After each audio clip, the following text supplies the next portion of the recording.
We then ended up with a spreadsheet map that looks something like this. And you're not supposed to be able to read this, but basically we had our graduate attributes, our assessment items mapped against the attributes, each scaled, and we said things like discipline knowledge we obviously did very well in the subjects, but anything to do with innovation was just hopeless.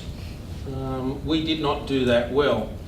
This tool has now been replaced by KISS, and so it's not that relevant. But what that did help us do is see the holes, at least down at the subject level. So in 2012 we entered a new phase. Basically the university says we're going to give $3 million over 3 years.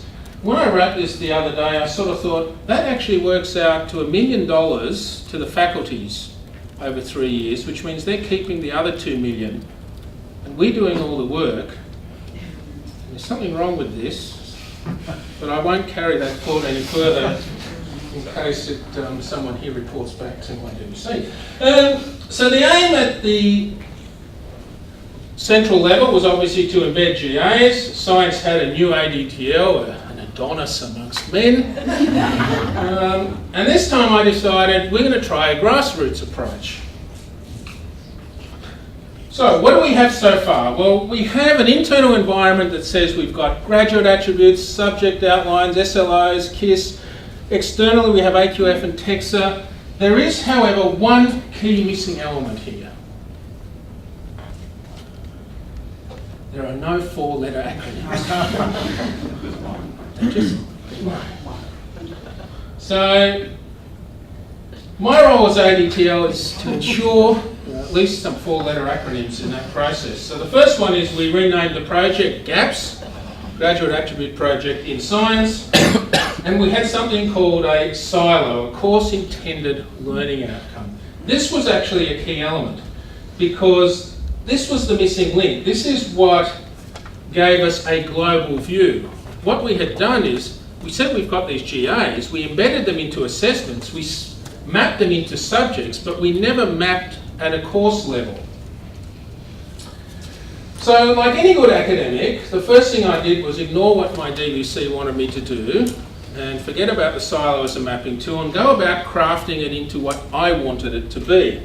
And so now I was not only avoiding TLOs, but I was avoiding the central project manager on a regular basis as well. Every other faculty's handed theirs in. Oh, that's good. Well, that'll give you something to work on while I'm doing mine.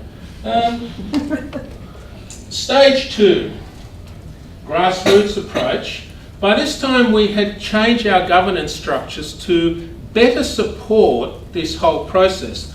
So we had school teaching and learning committees. We had leaders within each school that chaired those committees and acted as champions. Most importantly, we started to empower the program directors and support them as much as we can. Because the problem was, how do we actually engage all the academics in a genuine way? And the answer was essentially to divide and conquer. It worked for the Romans, why wouldn't it work for us? So what I did was basically split all the schools into separate meetings. At the school meetings, I split them into courses and broke them into particular smaller groups and then gave them bite-sized things to do. And the interesting thing was, I remember in the School of Environment, the marine biologists sat down and they all knew exactly what a marine biologist was and what a marine biologist did. And the environmental scientists sat down, and when I asked them what does an environmental scientist do, they had to scratch their heads for a while and think about it. So if you don't know what an environmental scientist does and you're one of them, how are you going to sell this to your students? How are you going to embed attributes, TLOs, that are relevant? So it took a while to do that, but the key elements that were successful to that approach was essentially one of consistent communication, constantly staying on message, feeding a line to the dean on a regular basis saying, say this, and say it with meaning and say it with love, because it's important. And the dean did it, and that made a big difference. It was also a case of ensuring that the T&L leaders knew exactly what was required of them and with the program directors giving them templates, examples, feeding them lunch, whatever else, wine, anything that lubricated the wheels of progress. And so what we ended up with were a very successful round of school meetings, with a silo being created, which essentially is a multi-purpose document. A long form which I asked to be designed for the students, and this was the single task they had to do. And then I took that long form and created it into a short form. So here you find an extract, there's a long form, this long form may be 3 or 4 pages long. I then have someone who's completely outside of the discipline turn it into a short form. The short form is what we plug into KISS for mapping purposes. And it is the short form that we now map against with the TLOs. So this is where I can now bring the TLOs back into the picture and say, when I'm going for a TEQSA audit, this is what I've done. I've mapped it against the TLOs in this way. And when it comes to putting it into assessment, this is where the good practice guidelines will then come back into play. So the successes, well, we actually had incredible buy-in at the middle management level. And when I talk about middle management, I'm talking about the program directors and the T&L leaders. They were key in getting the academics involved and making sure that it happened. And once the academics had a clear understanding of their course, what its intentions were in terms of a whole course and a graduate outcome for that course, they were much keener in adapting the graduate attributes and TLOs into their subjects and into their assessments.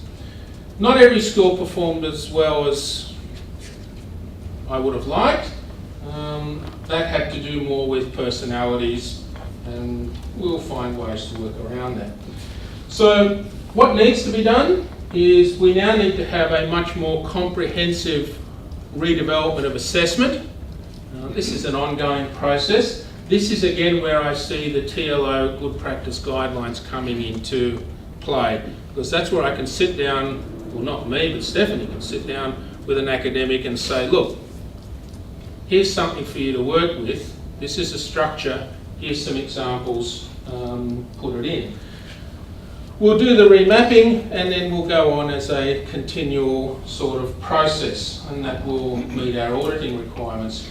So in summary, what we used was a clear hierarchical structure, which was GA, or put in TLO if you like, a silo, course intended learning outcome, and a subject learning outcome.